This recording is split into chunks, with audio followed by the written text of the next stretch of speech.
Hello everybody, all of our RTO Doctor followers, and welcome to tonight's Facebook Live on simulated training and assessment. Tonight I've got quite a few things to get through in as short a space of time as possible. And so what I'd like to do is try and follow off my notes a little bit. So I apologise in advance if I'm going to be looking away from you at the screen and looking down at my notes. It just helps me to stay on track and within the time frames that we allow for the 30 days, 30 tips. Now, the reason why I've chosen to cover simulated training and assessment in today's 30 days, 30 tips is because it seems to be a very common area where there is critical non-compliance in training and assessment, all of Standard 1 for a whole range of providers, and we're getting ASQA report after ASQA report saying that the simulated environment does not meet the training package requirements, or there is no simulated training and assessment environment. And so I thought that I would talk about it today also because what we tend to find in our experience with clients is that often when they try to simulate a training and assessment environment, they develop a training and assessment environment that is based on a hypothetical, this is how I might do things in the future. But what you must understand is that assessment is never about a hypothetical. Yes, you can have role plays, yes, you can have case studies, but they must be based on a context that is a real workplace environment. And we're going to go through what that might look like in a range of training packages this evening, just to help you try and either redevelop or enhance your current training and assessment environment for simulation. Now, one thing that we probably also need to be mindful of is that not all assessment should be conducted in the workplace, nor is it safe or appropriate to conduct all assessment in the workplace. So, for example, there are some health training package units that should never be conducted in a workplace environment. If you take the BOSIAT course, for example, which is the basic training for underwater helicopter escape training, you shouldn't actually go into a helicopter so that you can learn how to escape from the helicopter. There is an actual simulator that is permitted for the purposes of training and assessment for the BOSIAT course, for example. So the training package itself will always be quite specific about what you can and can't simulate, and that's usually specified either in the assessment conditions or it's specified in the implementation guide. But more than anything, what we see is a common statement that I wanted to bring to your attention first off, and that is that assessment must be conducted in a safe environment where the evidence gathered demonstrates consistent performance of typical activities experienced in the workplace.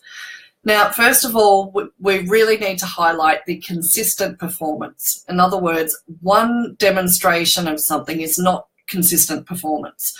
Consistent performance usually needs to take place over at least more than one occasion, although in most IBSA training packages, even though it states consistent performance, it will also have a line that says, for example, if no frequency is stated, then one demonstration is satisfactory. Bit of a conflict there in wording, but that is the way IBSA have written their training packages. Nonetheless, you cannot demonstrate consistent performance of a typical activity experienced in the workplace if you're only demonstrating it once. Something else that we often see in the assessment conditions for simulated training and assessment is that you have to use relevant workplace documentation, equipment and resources. And you also have to use interaction with others. Now, what that means is that in a realistic workplace environment, if you were assessing and training in a realistic workplace environment, there would be policies and procedures and forms and documents that the students would need to follow in undertaking the work that they're doing in the workplace. So if you are simulating that workplace environment, there is an expectation that you will also have those policies, procedures, forms and documents that the student would be required to demonstrate consistent performance with. So, for example, if you were working in a hospitality venue and the student had to work in front of house and they had to apply the refund policy for restaurant service, for example, then you need to have a refund policy for that simulated work environment that the student can then use as part of the training and assessment process. Likewise, in a real workplace environment, you would have customers and you would have colleagues that they work with, you would have other kitchen staff, you would have other front of house staff. You would have a whole range of people in a workplace, and there's an expectation that if you're going to simulate that training and assessment environment, that you have case studies and role plays that reflect those same work environments and people. And that's where your interaction with others comes in.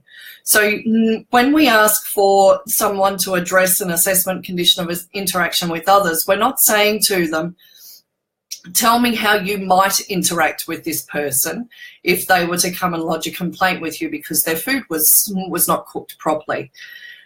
We're not asking the student to say we would apologise to the customer and we would send it back to the kitchen. What we're asking in the assessment condition is, how are your assessments addressing interaction with others? In other words, students are working with role plays in a simulated environment, and those role plays involve customers, they involve other waiters or waitresses, it involves kitchen staff, it involves an owner of a shop or a restaurant, whatever the case may be. So we're not asking you to say, we think that the student will interact with others by apologising to the customer. We're actually saying, how do your assessments address this condition? I hope that makes sense. Another thing that we're also talking about, and this one goes to the ICT training package, telecommunications. This one says that you need to gather evidence to demonstrate consistent performance in conditions that are safe and replicate workplace. Noise levels, production flows, interruptions and time variances must be typical of those experienced in the telecommunications cabling field of work. For example, I've just taken a random unit out of the ICT training package, but what you can see there is that the simulated environment again requires consistent performance, and it also requires the noise levels, the production flow and interruptions that would typically be experienced in a telecommunications simulated environment. It also requires that you have sites where installation of underground cable may be conducted. So if you're having a simulated environment, and thank you, Carl, for joining, if you've got a simulated environment for the telecommunications industry, there would be an expectation that the site that you have for simulation also includes where underground cabling may be installed. You would also be expected to use installation equipment that is currently used in the industry. You would also be expected to use the relevant regulatory and equipment documentation. So if, for example, there are certain international or Australian standards that are required for conducting work in a telecommunications area, or there are certain regulatory requirements that apply to NBN installation, or policies and procedures that might be typically experienced in the workplace, work safe requirements, for example, that are state specific depending on which jurisdiction you're working in, there's an expectation that those policies, procedures and standards, codes of conduct, guidelines, they would also be available for the students to use as part of the simulated training and assessment. We would also ask that if there are any operations manuals. So, for example, we often see this in construction, in transport and logistics, where there may be operations manuals for how to use a a particular hand tool or power tool or a forklift or an EWP. There's some form of equipment, and there will be an operations manual that accompanies that particular piece of equipment. So there's an expectation that that operations manual will also be part of the training and assessment that takes place in that simulated environment. We also ask that in the RII training package in particular, there is an expectation that the years of currency and experience, vocational industry experience that a trainer and assessor has will be dependent on, I can see your question there, Kathleen, I'll come back to that in a moment, but the years of current work experience that are specific to that industry area will be determined by how many, what level of the AQF the qualification is at, or the unit of competency, but also it will be determined by what sector the unit is being delivered in. So, for example, if it's a civil construction industry area, the requirement for trainers and assessors will be completely different to those of metalliferous, for example. And so that's actually identified very clearly in the assessment conditions of those units of competency. And so when you're looking at how you're going to meet those assessment conditions, what you need to do is you need to look at where that unit of competency is being delivered, in what environment, what target group is it being delivered for, and then you would map your assessment conditions for the trainer and assessor competency and currency to those conditions based on that delivery model. Kathleen's got a question: to really meet all of these requirements, do you have to have an actual workplace? Kathleen, to answer your question, which is a great question, by the way, it's not always necessary, and I'm not sure if you saw the beginning of the Facebook Live video, what we were saying, that it's not always appropriate or safe to have an actual workplace for all of these assessment requirements.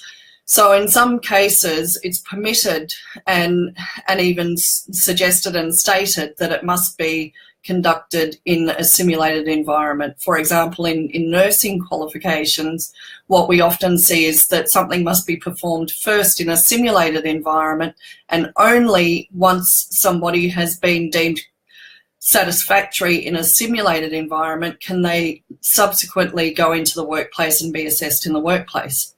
So sometimes it's not appropriate, sometimes it's not safe, but what I think you might be referring to, Kathleen, is with the RII training package, for example, one of the requirements of the implementation guide is that any simulated environment must be endorsed by industry. So you can't just slap together a simulated training environment and say, yep, this will do, and hopefully ASQA will pass it at the next audit. That simulated training and assessment environment must be endorsed by industry. They have to say, yes, this is how we would operate in the civil construction industry. This is how we would operate in the drilling or metalliferous mining or coal mining industry. And this is how we would operate in this industry. And these are the tools and equipment and resources and policies and procedures and forms that we would use in this industry. In relation to high-risk work, for example, we have different assessment conditions, again, that apply to a simulated training and assessment environment. Kathleen, I hope that answers your question. If not, please just let me know in the comments. So with the high-risk work licenses, regardless of whether it's being conducted in a simulated training and assessment environment or a real live workplace, the assessor must have the high-risk work license that they are assessing for the jurisdiction that they're assessing in.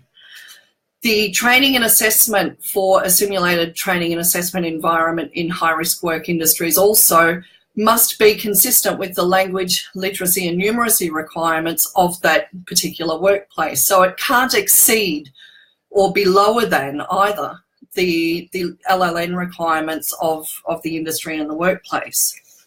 And again, we also come across this issue about the simulated training and assessment environment must reflect realistic work conditions where the tasks and activities are performed within timelines that would be expected in a workplace, standard and authorised work practices, safety requirements and environmental constraints. So in other words, if your simulated training and assessment environment is, I'm trying to think here, can't think of a high-risk work environment, but if for example, you're delivering an automotive unit, for example, which is not high-risk work, but it's just the first thing that came to mind. But if you're delivering an automotive unit, there may be a requirement for ventilation in the workshop under council guidelines, and you'd be required to have that as part of your simulated training and assessment environment. If there are grease traps that would normally be a part of the simulated environment, a part of the workplace environment, you would be expected to have that in the simulated training and assessment environment. If your workplace would ordinarily, according to council rules, for example, have running hot water to be able to conduct your business, then there's an expectation that your simulated training and assessment environment would also have running hot water. If it doesn't have running hot water, you're not going to be compliant. And we also come across in the high-risk work licensing units, for example, assessment conditions that state that you have to use full-scale equipment. In other words, you can't use simulators, you can't use mini excavators, you can't use mini forklifts, you actually have to use full-size equipment. If the working zone is to be located at a live site, assessment should continue in all weather conditions unless it's unsafe to do so. So you might have in your simulated training and assessment environment, you might have a policy and procedure in relation to wet weather conditions and how a workplace would typically identify whether it's safe or unsafe to do so.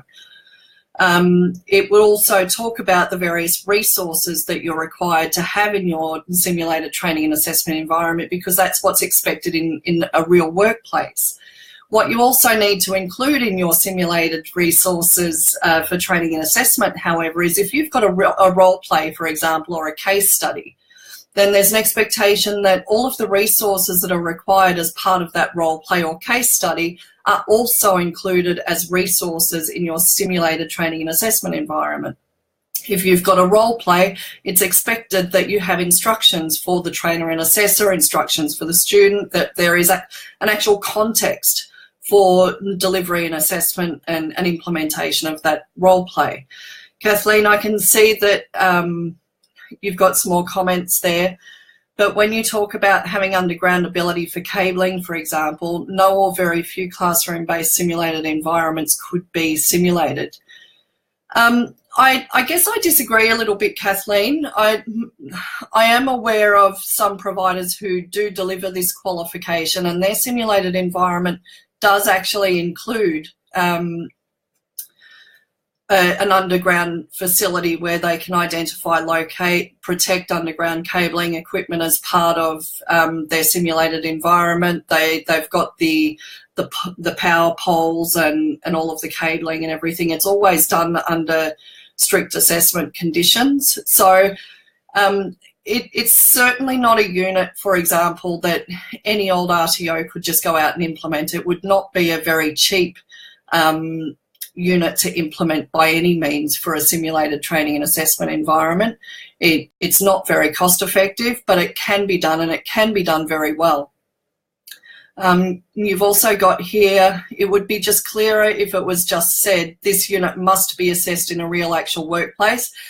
Absolutely, I agree that if that is what the intent of the training package was, then they should actually come out and say that. I agree with you wholeheartedly, but I do believe that there is a place for simulated training and assessment in this particular environment, and in some cases it is done very well. There are some cases where it's not done very well, and I believe that those places will be picked up at some point in audit, but I have seen evidence where these simulated environments are done very well. There's been a significant investment of resources and capability to allow it to happen. So next, just let me go back to my notes and find where I was up to.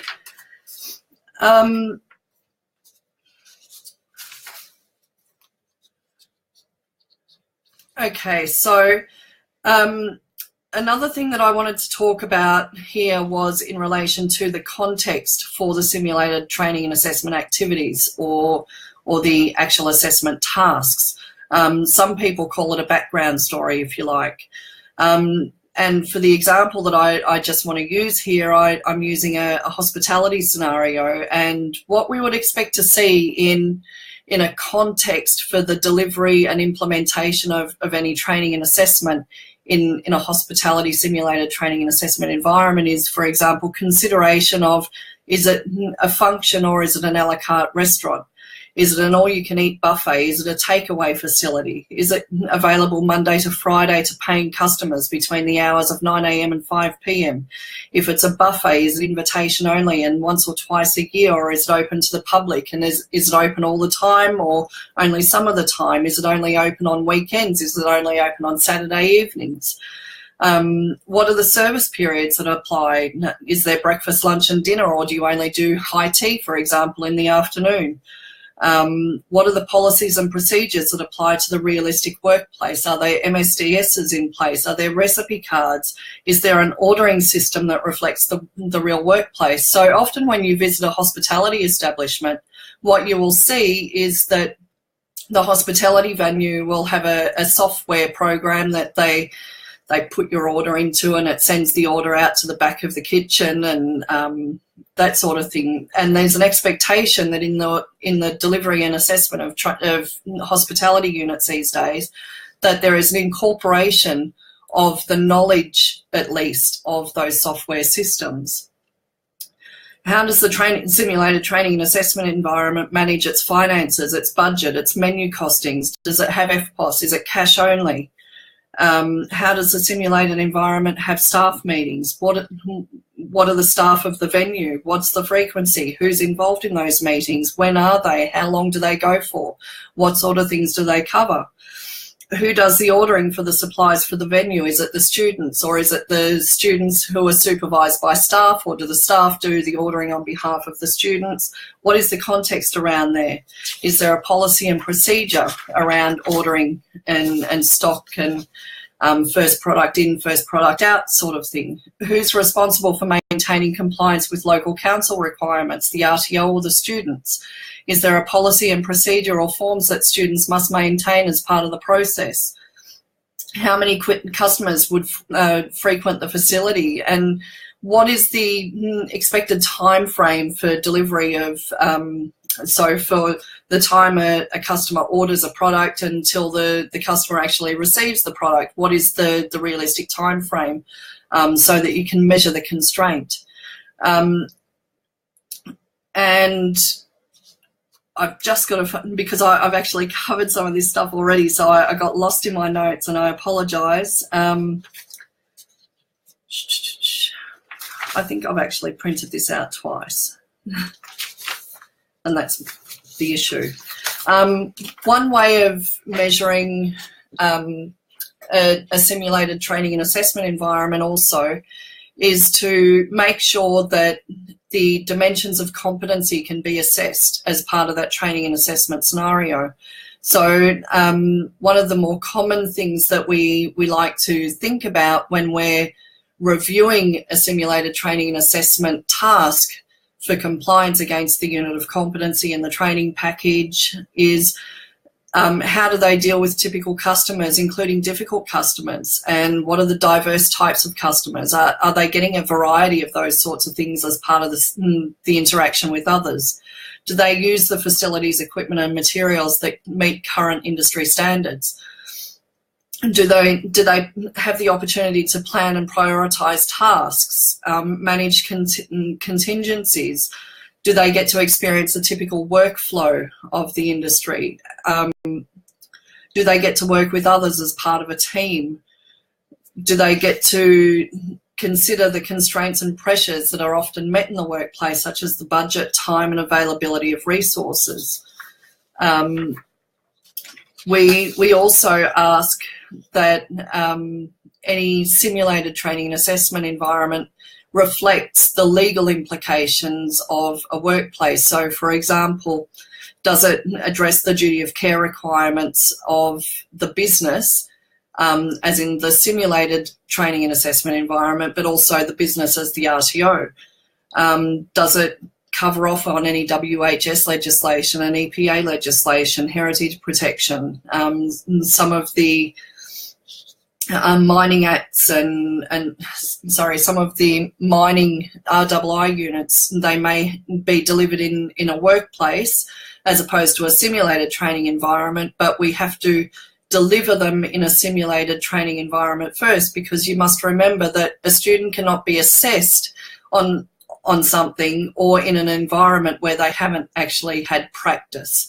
So you need to give them the opportunity to undertake those activities first as part of a formative learning and assessment process before you actually go in and assess them. So you need to be making sure that any of your activities are actually consistent and in alignment with any legislation that might impact the workplace later down the track. I've just realised the time and how long I've been going for, and we're up to 26 minutes, and my 30 days, 30 tips never go for that long, and I had a funny feeling that this one would go way over time. If you have any other questions, I'm happy to take them in the comments. I have another one here from Kathleen. Given one real workplace would find it difficult to cover all of this, how can an RTO be expected to ensure they meet all of this? At a point in time, they're being assessed. What if everyone is being nice and helpful? I'm not sure I entirely understand what you're asking me there, Kath, but what I can say is that often there is a gap between what's expected of an RTO when it comes to evidence for audit and what is actually required in the workplace.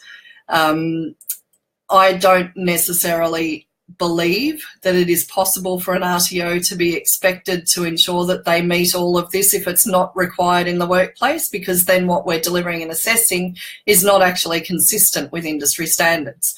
So I'm not entirely sure whether you're asking me a question or whether you're actually leading me to make this statement that I agree with you. I'm not sure where you're going with that comment, but I don't believe that an RTO can always be expected to address that. How can you make sure you have a cranky customer? In a simulated training and assessment environment, Kath, that is usually covered off in a role play. If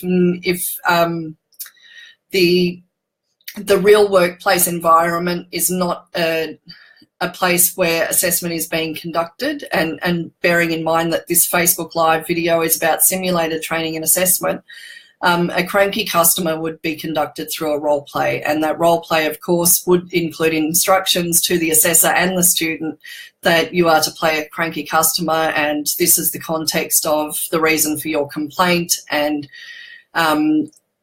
that would be the context. It would have to be done through a role play, and there are other ways of going about it as well, but that would be one way.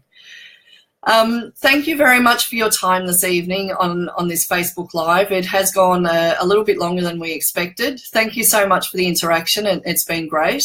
I hope that this has been helpful for you in developing or enhancing your own simulated training and assessment environments.